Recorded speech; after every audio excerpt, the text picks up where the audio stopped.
Assalamu alaikum everyone.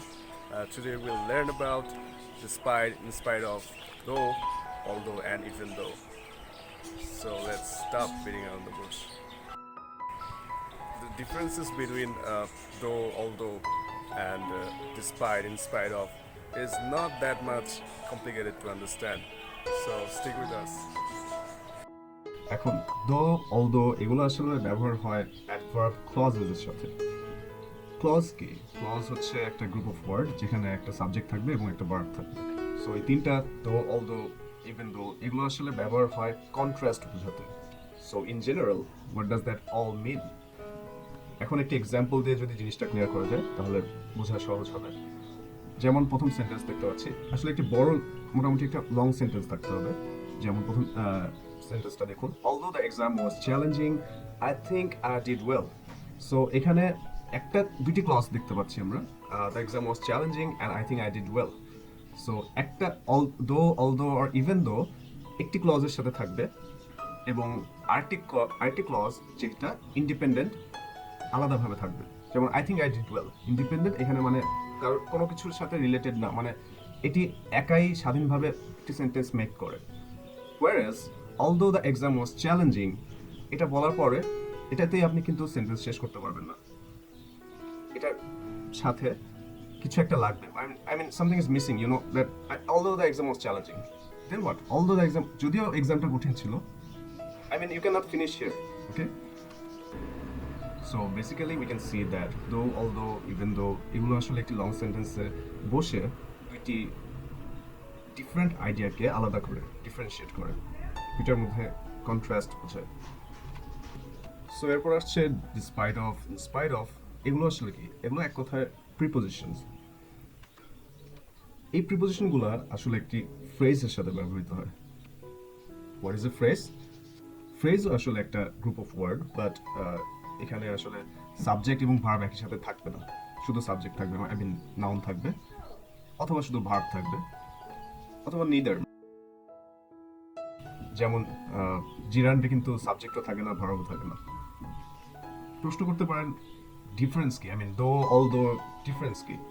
আসলে দো কিছুটা ইনফর্মালি ইউজড হয় এবং আপনি যে কোনো সেন্টেন্স দো দিয়ে শেষ করতে পারেন। You can't end a sentence with although. দোটা আসলে কিছুটা ইনফর্মাল হয়ে যায়। এর মানে কিন্তু এই না যে ইভেন দো হচ্ছে ফর্মাল। ইভেন দো দেখি বোঝায়, ইভেন দো কন্ট্রাস্ট বোঝায় একটা সেন্টেন্সে দুইটি ডিফারেন্ট আইডিয়ার মাঝে, বাট এটা আসলে একটু জোর দেয়, এমফাসাইজ করে। এবং এমফাসাইজটা কোথায় করে এটা পরে এক্সাম্পল দিলে আসলে ব্যাপারটা ক্লিয়ার হয়ে যাবে। এরপর আসছে ডিসপাইট এবং in spite of.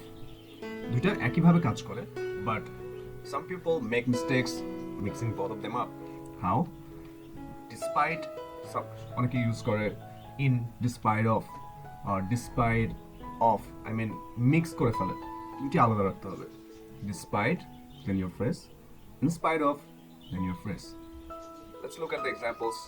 So first example we can see that although the exam was challenging, I think I did well. So এখানে আপনি এভাবে ইউজ করতে পারেন, I think I did well although the exam was challenging. অলদোটা প্রথমে বসালে আসলে একটা কমা দিতে হবে চ্যালেঞ্জিং এর পরে, যেমন although the exam was challenging, although something is like that, I can do that, just like that, মাঝখানে একটা কমা বসবে। বাট দো আর অলদো যদি মাঝখানে বসান সেন্টেন্সের, সেক্ষেত্রে কমা ইউজ করতে হবে না। যেটি বলেছিলাম দুইটি আলাদা ক্লজ থাকবে সেন্টেন্সে। সো এখানে দেখতে পাচ্ছি দি এক্সাম সাবজেক্ট ওয়াজ ভার্ব, একটা সাবজেক্ট একটা verb. I did well, I অথবা আই থিঙ্ক, না এখানে আই থিঙ্ক, আই একটা subject, think verb, so another subject and verb. So exam কিন্তু কঠিন ছিল, তারপরেও আমি ভালো করেছি। সো দুইটি কিন্তু ডিফারেন্ট। এই ডিফারেন্সটা বোঝাতে অলদো, দো অ্যান্ড ইভেন দো ব্যবহৃত হচ্ছে। সো যেটা এবার আসছে ইভেন দো। সো যেটা প্রিভিয়াসলি বলেছিলাম যে একটা এক্সপেকটেশনের ব্যাপার থাকে। Even though the exam was easy, যদিও পরীক্ষাটি খুব সহজ ছিল। সো আমি এখানে স্বাভাবিকভাবে একটা এক্সপেকটেশন থাকবে, since the exam was easy you did well. But when even though ব্যবহার করছি আমরা, the expectation was wrong. যেমন even though the exam was easy, I failed.